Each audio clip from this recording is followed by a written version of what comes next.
Well, this week we saw the beginnings of the long-term tectonic shift in enterprise software at ServiceNow's annual customer conference. The company essentially announced a rebranding and reconfiguration of all of its products around AI agents, and similarly launched its first end-user business application, ServiceNow for CRM. And what you're seeing them do is what virtually every software engineering business-to-business company is doing, and that is to redesign the traditional corporate software around AI agents. And architecturally, this is a huge shift away from the traditional Oracle, SAP, Workday approach of building a big database and giving you transaction interfaces to put things into it, towards building a series of applications that use the power of AI to power workflows and business processes that are much more intelligent and much more integrated. And what I mean by this, as I talked about this week at the Unleashed conference, is we're moving away from software that automates one small functional business function to software that can automate a series of business functions in an integrated flow. In the case of HR, if you think about recruiting and onboarding and training and performance management and leadership development and succession management and career development and retirement, all of those standalone functional areas fit into a process that we used to call pre-hire to retire. But none of the tools worked that way. They were standalone systems, each of which were optimized towards those standalone functions. And we also set up HR the same way.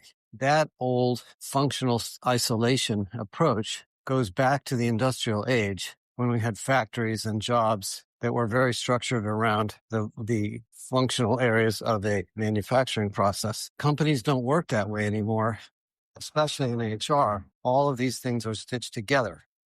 And that is the fundamental idea behind our systemic HR operating model. From a software standpoint, none of the vendors really built these cross-functional applications very well, because they didn't really have the market or the technology to do so. The market segregated itself into small sub-segments. There was a market for applicant tracking systems. There was a market for sourcing systems. There was a market for assessment tools. There was a market for onboarding tools. There was a market for performance management tools. There was a market for career development tools. There was a market for training tools. You know what I mean. They were all isolated. And so we went out and bought all these things and tried to connect them together. And each of the functional areas in HR who owned those functions used those tools. So it all kind of worked, because the buying market was set up to buy standalone category applications, which were developed for these isolated use cases. In reality, though, as I've really observed for many years, the high value in software is not automating one little thing. It's automating a workflow or a process and giving you lots of intelligence about how to make the whole process better. Because recruiting isn't really about recruiting. It's about growth and time to productivity.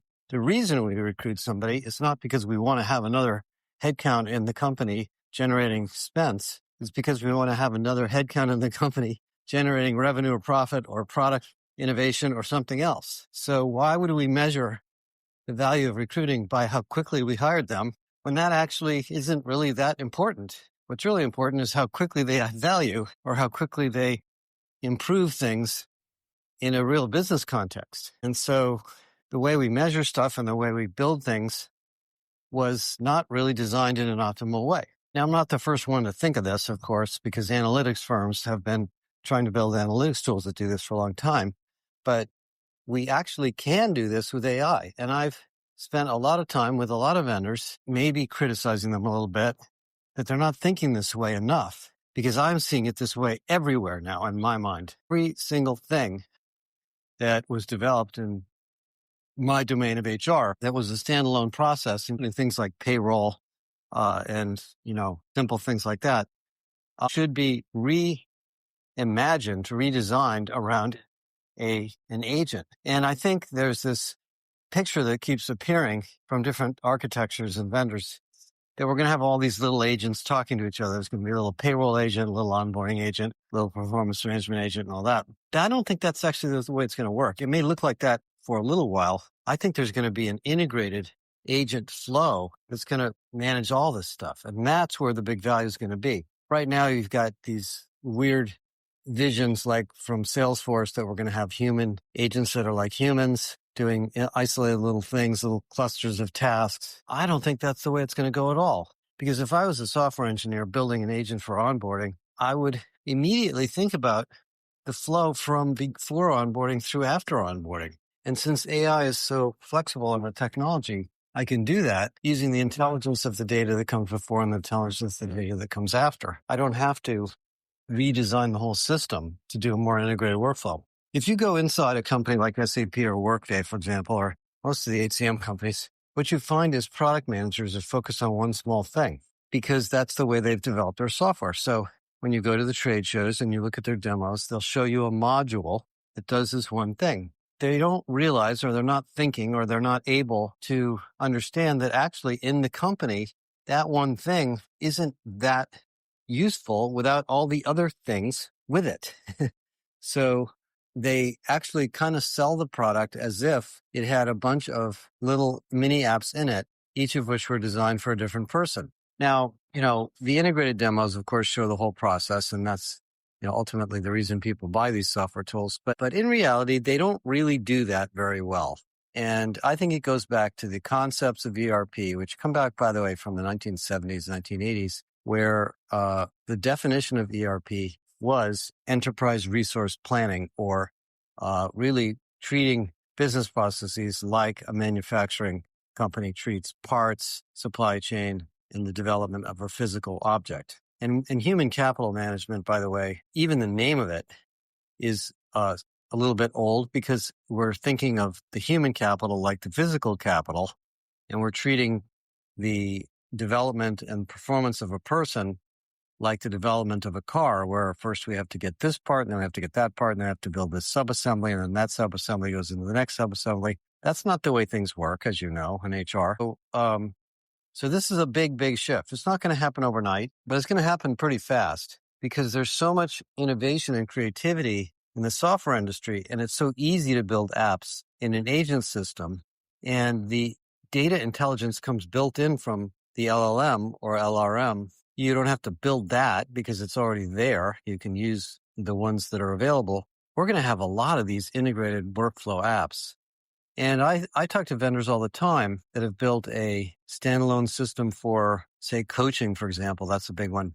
And I look at it and I'm like, it's not that useful to me if it doesn't have a relationship with the person's job history, the job itself, the business teams they're part of, the other things around it. Why would you have a digital coach that only can teach you stuff based on some book or some, arcane leadership model and doesn't understand all the other things that are going on in your job? It wouldn't be that useful. So even things like a digital coach don't make sense unless they're integrated into a workflow. Thus why ServiceNow is becoming so big, because everything ServiceNow does is built around a workflow mentality and a workflow architecture. And, there's another term that's sometimes thrown around called orchestration, which is another word that's sometimes used for this. I don't really like that as much. I like workflow better because, to me, a workflow is a, series of steps that stream together to solve a problem. The company that's the best at this that I've ever really observed is, when you order a product from Amazon, it feels like an integrated, seamless workflow from the minute you order it to the minute it shows up at your doorstep to the minute you see that photo of the object sitting on your steps to the minute they ask you to rate it to the minute you return it. It feels like they developed that as one integrated process. I'm sure they didn't, but they thought about it that way, and look at how successful they are. And they created these paradigms that other companies are copying. And I don't think the software industry has been thinking that way. They've been thinking about it as software market categories, build a tool, enter the category, compete with the current category players, and, make a bunch of money. I mean, the example that I think is sort of interesting to me is the CRM market. And I happen to know CRM really well because I've been so involved in starting our own businesses here. We used Salesforce for a long time at Burson and Associates, and we bought it when it was very young. Actually, it was a smaller company, and we built a lot of things using the code base under Salesforce. It was called Apex at the time. I don't know what they call it now. It was actually kind of a very difficult thing to use, but we built all sorts of reporting and analysis of our memberships and renewal rates and stuff. And then it became, complicated and expensive, and they kept jacking up the price and harder to use and slow because it's a very old piece of software. I mean, it's, 20 years old, maybe more. And when I left and went to Deloitte, of course, Deloitte had a bunch of other stuff they were using, so they didn't really keep it. And then when I left Deloitte and started our new company, we used HubSpot. And HubSpot was 10 times faster, much, much cheaper, and much more functional. And we've built a very, integrated experience for our prospects, clients, people who buy things, all sorts of stuff around HubSpot, around Stripe, a bunch of other tools. Well, even HubSpot, which is in some sense the new version of Salesforce for medium-sized companies, not giant companies, is now under attack from a bunch of new ones. And these are agents that can send you an email or talk to you on the phone using AI and then keep track of who you are on the web using web-based analytic tools and communicate with you as if they're a salesperson. Those products today are not likely to come from Salesforce or HubSpot because they don't think about it that way because they're maintaining the products they have. And I would say Salesforce does a good job of marketing, and they're trying to build an open app marketplace to try to collect these guys. But a lot of these guys are going to be direct competitors to Salesforce. So I don't know that they're really going to be so excited about promoting the AI-based startups that take their business away.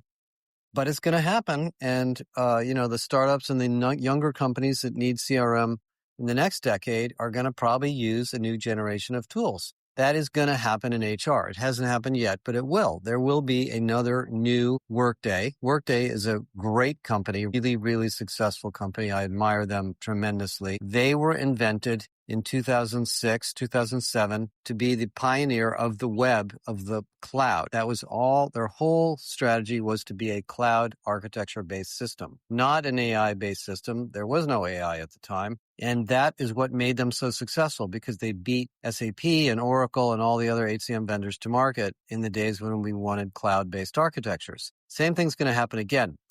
If there's someone out there who's building one of these AI-powered HCMs, I'd love to talk to them. There's Gloat, there's Eightfold, there's other Beamery. There's companies that have kind of come close to this, but none of them have taken the end-to-end HCM approach or process-based approach that I'm talking about yet, but they will. One of the ones we're talking to that's a really interesting company is called Maki People that is actually taking an entire approach to this initially in recruiting. And when you use it, Maki People today it's an end-to-end recruiting system that's very successful. And they're coming to the US now. They're mostly in large European companies. Their vision is to do the whole human capital pipeline. And the people that founded Maki People did not come from HCM. They came from another market. So they're looking at it with a fresh set of eyes. And anyway, this is what's going on. And enter into all of this, of course, Galileo. And, we're savvy enough, and I've had enough product experience that we're going to be a big part of this. Our intelligence and data and tools that we've been developing for close to 30 years are getting integrated into all these things. I mentioned earlier this week, we've integrated Galileo into ServiceNow. So if you're using ServiceNow or if you're enamored with ServiceNow, you can get Galileo right in it. So we can make ServiceNow an HR consultant, an HR agent, an HR developer, a recruiter, lots of things like that. We've integrated into HiBob, which is an HCM that's very modern and very sophisticated that we happen to use that's targeted towards the mid-market. And we're working with a bunch of other vendors who you'll hear about later in the year. And just to give you a preview of what's coming in the next couple of weeks, in the week of May 19th is our conference Irresistible.